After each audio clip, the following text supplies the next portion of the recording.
ശാസ്ത്രമംഗലത്ത് നിന്ന് പൈപ്പമ്പൂരിലേക്ക് പോകുന്ന വഴി ഞാൻ ഇന്നൊരു അപൂർവ കാഴ്ച കണ്ടു. ഒരു പ്രത്യേക കലാരൂപം പോലെ തോന്നിക്കുന്ന ഒരു കിഴങ്ങ് വർഗം.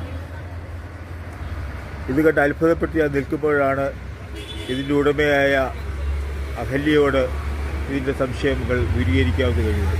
ഇതെന്തോ അഹല്യ ഇത്? ആഫ്രിക്കൻ കാച്ചിൽ. എവിടെ നിന്ന് കിട്ടിയത്?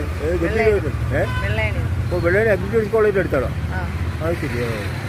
ഇത് പിന്നെ എന്ത് ഇതിൻ്റെ പ്രത്യേകത? ഇത്ര വലുതാണല്ലേ? ഓ, വെള്ള കളറാണ്.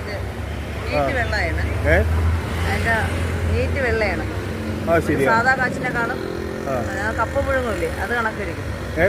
കപ്പ പുഴുങ്ങിയെടുക്കും, കപ്പ പുഴുങ്ങുന്നത് അതേ കണക്കിരിക്കും. ഓ ശരി. സാധാ കാച്ചിൽ കണക്കല്ലേ, അതിനേക്കാളും ടേസ്റ്റും കൂടുതലാണ്.